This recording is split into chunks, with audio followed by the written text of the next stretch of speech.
Good afternoon, I'm Katie Woodcock. Here are your headlines at 3:30. Southampton waits to find out if Brexit will go ahead as the Prime Minister seeks approval from her cabinet. Can the city's Christmas market revive our struggling high street? And 100 years since the end of World War I. So what did the South do to commemorate?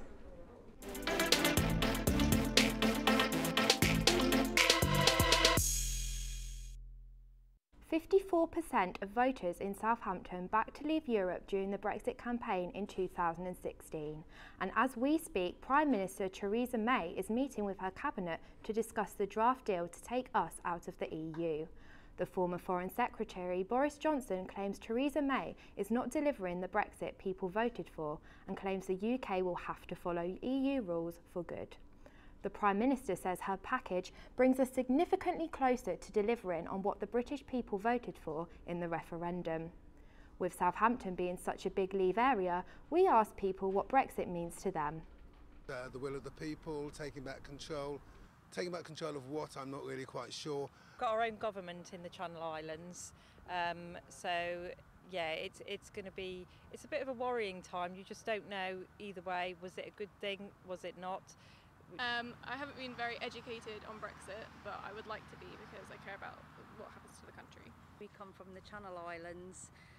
We don't know how it's going to affect us, and we didn't get the vote. Not in favour of it, but having decided that's what we're going to do, we just need to do it. Grieving families say they're devastated after being told they must remove memorabilia from loved ones' graves. The council has written to individuals explaining wind chimes, solar lights and glass lanterns must be removed for health and safety reasons. Joanna Mahindra's son is buried at Hollybrook Cemetery and says she now has to find the money for a new gravestone. Brought back many horrible memories, and obviously he would be 13 this year, so it's been there for 13 years and nobody's complained, nobody's fell over it, there's never been a problem. And now we've got to try and find the money to get a gravestone, because obviously they're going to replace it with a white peg. When you look at all the graves here, there's only a handful of official graves, all the rest are what people have done. Southampton's annual Christmas market is opening tomorrow night with the light switch on. Hundreds of people will gather to welcome the festive period. As retailers in the city have been struggling against internet shopping, this event will hopefully get people back onto the high street. Ellie Scott has been looking into how the market could attract more custom to Southampton. Hi Katie, tomorrow marks the start of this year's Christmas festival. In 2015, the council reported over 1 million people visited the market, with 200,000 people saying that they wouldn't have come here if it wasn't for the market. It would appear that each year the market has grown, making the Christmas festival bigger and better. Last year saw the introduction of the ice skating rink and Mogul's Bar, which saw an extra 30,000 visitors. This type of event has and will continue to draw in shoppers to the city. With big shops closing such as Toys R Us, HMV and the potential threat to Debenhams, the council hopes that this year's Christmas market will provide the already existing shops with the much needed customer boost. Southampton has been remembering 100 years since the end of World War I. One way the city has been commemorating this day was by a poppy run organised by the Royal British Legion. Over 600 locals took part in the 5-mile run. It's an annual event that the region is very proud to host. Meanwhile, South Western Railway offered free travel to military personnel and war veterans on Remembrance Day.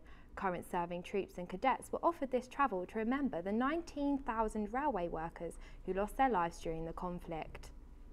And hundreds of people flocked to Palmerston Park to celebrate the centenary of Poland's independence. Residents gathered to wave flags and sing the national anthem. Many Polish people from Southampton travelled to the Royal Albert Hall for a concert where choirs gave special performances. Love the spirit of the people. I think that's what's seen them through hundreds of years. And no matter how many people tried to crush them, they still get up and love Poland and love everything about Poland.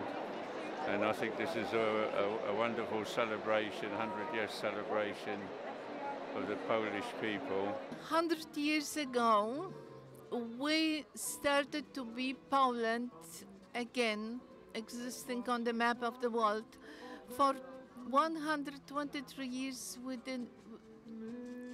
it was non-existence of our country. of people have attended a beach cleanup at Chesil Bay Nature Reserve, where volunteers helped to clear away rubbish along the shore. Hannah Watkins attended the cleanup and sends this. Chesil Bay is a hotspot for pollution and waste in Southampton, where plastic, wood and polystyrene build up along the waterfront. With this being dangerous to wildlife, volunteers have collected an estimation of 1 tonne of rubbish. On the grand scale, so big things, there's lots of swans and other birds and wildlife that lives here could get tangled up in it. We did once rescue a swan just over here that had a piece of rope tied around its neck and it was trapped around a rock. It was fine, we released it, so that was good. But so that sort of thing is the bigger sort of dangers to the wildlife.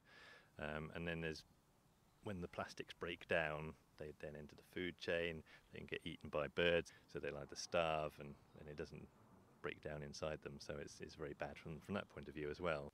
As well as the rubbish such as plastic and wood getting trapped at the bay, volunteers found many cans of alcohol and also needles thought to be used by locals.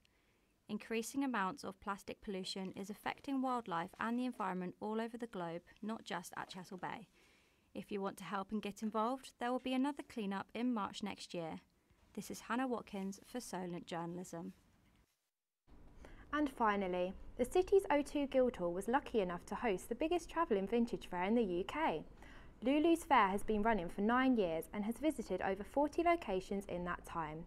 Annabelle Malee was at the event.